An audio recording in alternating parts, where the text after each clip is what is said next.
रात को अचानक राधिका मौसी को किचन से कुछ गिरने की आवाज आई। उन्होंने बाहर निकल के देखा तो किचन में उन्हें कोई सफेद साड़ी में देखा।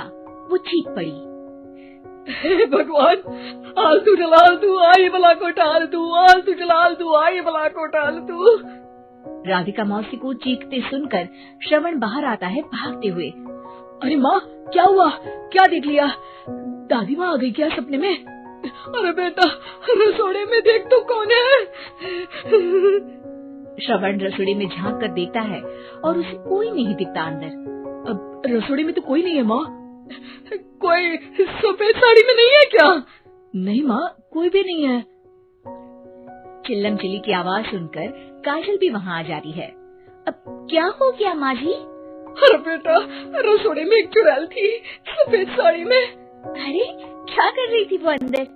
अरे बताया नहीं, कल आएगी ना तो पूछ लूंगी। चुड़ैल जी, आपका क्या प्लान है? माँ जी, रात बहुत हो गई है, आपने कोई बुरा सपना देखा होगा, चलिए सो जाइए। राधिका मौसी सोने तो चली जाती है पर उनको रात भर नींद ही नहीं आती। वो कुछ भी उलझुल बातें सोचने लगती है।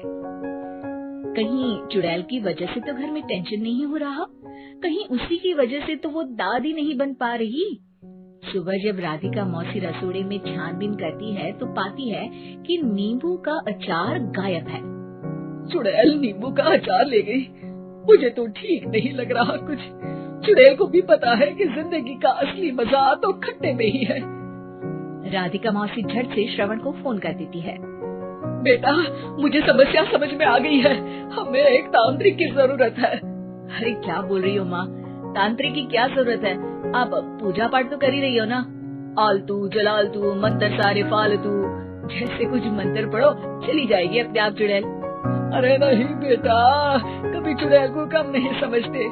अरे तुझे पता भी नहीं चलेगा कि कभी वो छल करके काजल की जगह घर की बहू खुद बन जाएगी। क्या माँ, कुछ भी बोल रही हो? कहाँ काजल और कहाँ चुड़ैल? वैसे एक बात बताओ, काजल को अगर गाने के लिए बोल देना तो चुड़ैल काजल की आवाज सुनकर घर तो क्या, धरती लोग छोड़कर चली जाएगी। तुम ना पढ़े लिखे बच्चे हर चीज को मजाक समझते हो। तुम रहने दो, मैं खुद ही तांत्रिक को बुला लेती हूँ। अच्छा सुन, शाम को इमली लेके आना। क्या है कि चटनी खाए बहुत दिन हो गए है ना? नहीं माँ, इमली तांत्रिक से ही मंगवा लो ना, आटा वगैरह भी उसी से पिसवा लेना। देखो मुझे काम करना है। श्रवण रात को कई तरह की सब्जियों के साथ माँ के कहने पे चटनी के लिए इमली भी ले आया था, लेकिन राधिका मौसी के दिमाग में अलग ही फिल्म चल रही थी। उन्हें अब सिर्फ शक ही नहीं यकीन होने लगा था कि शायद चुड़ैल ने श्रवण पर अपना जाल बिछा दिया था, जिस वजह से श्रवण उनकी बात ही नहीं मान रहा था। पर कोई नहीं, आने वाली रात में राधिका मौसी खुद तैयार हो गई चुड़ैल को पकड़ने के लिए।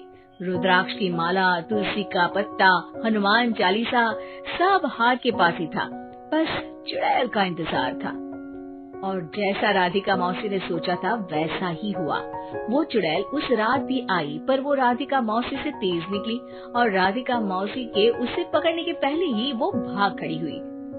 जरूर बहू पैसा आया है उस चुड़ैल का, तभी तो श्रवण के कमरे में गई है। और अगली सुबह राधिका मौसी पिछली रात हुए हमले में किन चीजों का नुकसान हुआ उसका हिसाब लगा रही थी।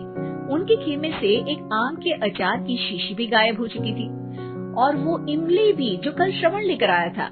राधिका मौसी इस बारे में सोच ही रही थी कि श्रवण जल्दी से रसोड़े में आकर दवाइयों की पोटली ढूंढने लगता है। अरे बेटा, क्या हो गया? अब माँ, वो काजल की तबीयत खराब है, बहुत घबराहट हो रही है उसे। हे भगवान, मैंने पहले ही कहा था कि तांत्रिक को बुला लेते हैं, पर नहीं। अब देखो, उस चुड़ैल ने काजल को अपने वश में करना शुरू भी कर दिया है। हालांकि श्रवण भूतों में विश्वास नहीं करता था, पर अब वो भी डर जाता है और राजी हो जाता है एक तांत्रिक को बुलाने के लिए। कुछ ही घंटों में तांत्रिक आ जाते हैं और राधिका मौसी तांत्रिक जी को सब बता देती है। घोर संकट, घनघोर संकट, चुड़ैल को मारू जोर चाकट, ओम भट स्वाहा खटखा के आहा। अरे ये क्या मंत्र है? मेरे खुद के ओरिजिनल मंत्र है, कल रात को ही लिखे हैं। अच्छे लगे तो दाद चाहूंगा। एक और मंत्र सुनो। अर्ज किया है आब्राकडाब्रा, दिल्ली, बम्बई, आगरा, चंदा मामा सोबरले, सुरन मामू जारा। ये मंत्र है? अरे कोई 40 वालीसा पढ़ो ना। वक्त कम है, 40 नहीं पड़ेंगे, 20-25 में काम चलाना पड़ेगा। अलग निरंजन जाके लंदन, मुफ्त का मंजान घिस मेरे नंदन। अरे जल्दी करो तांत्रिक जी, जल्दी करो। तांत्रिक अपने उल झलूल मंत्र पढ़ने लगता है। श्रवण को तांत्रिक पे शक होता है। वो अपने एक डॉक्टर दोस्त को कॉल कर देता है ताकि कोई अनहोनी हो तो इमरजेंसी में चीजें मैनेज हो जाए। तांत्रिक धुनी रमाता है, जिसकी वजह से कमरे में काफी धुआं हो जाता है और जिसकी वजह से बहू की घबराहट बढ़ जाती है। अब भागेगी चुड़ैल। हाँ। बहू खांसते हुए धुएं से बचने के लिए बाहर चली जाती है। अरे भाग रही है, भाग रही है। पीछे पीछे श्रवण भी जाता है। बहू एक सोफे पर बैठ जाती है। तभी डॉक्टर दोस्त आ जाते हैं और श्रवण को पानी लाने के लिए कहते हैं।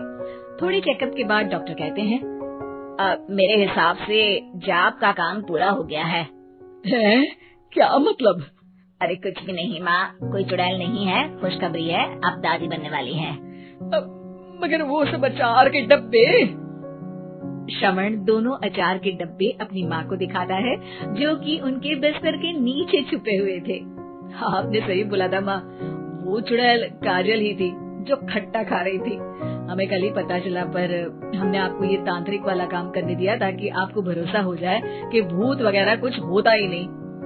अच्छा, ये तो बड़ी खुशी की बात है। पर बेटा मुझे एक झाड़ू तो ला दे। क्यों माँ? ये तांत्रिक का भूत उतारती हूँ मैं।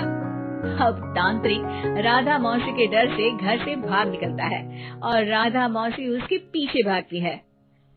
अरे संकट ये घनघोर है, तांत्रिक मुआ चोर है।